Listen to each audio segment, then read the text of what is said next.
What's going on, guys? I've got here a 2004 Nissan Maxima, and I'm using this car to point out to you the location of the horn fuse as well as the horn relay. So we're gonna find both of these under the hood. I'll also give you some troubleshooting steps for what to check out when your horn isn't working. So we're gonna open up this fuse box cover. It's right next to the battery. We push on this tab here and let this hinge upward like so. You can read about the fuses and relays on the back, but I'll go ahead and show you what you need to know. Now, the fuse that provides power for the horn is this 15 amp fuse right here. I'll go ahead and pull this out just so you can see what a good fuse is supposed to look like.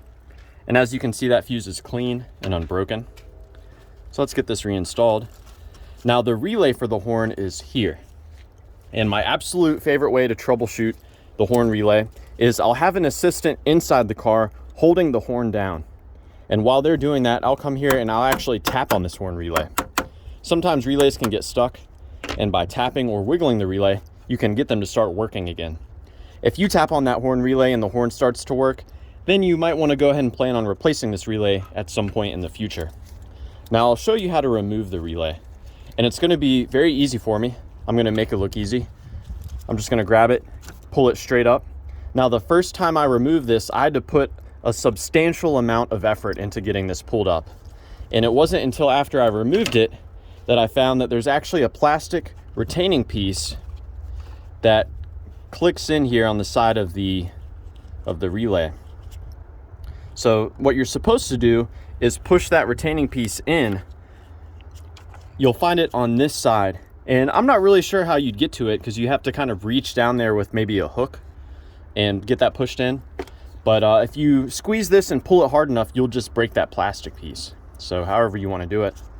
Now, with the relay removed, I can give you some troubleshooting steps. I can identify what each one of these pins does. So I showed you the 15 amp fuse here that provides power to the horn.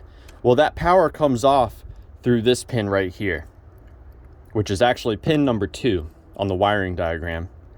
Now, when you press the button for the horn, or if you have an alarm system that activates the horn, what happens is a ground signal comes in on this pin.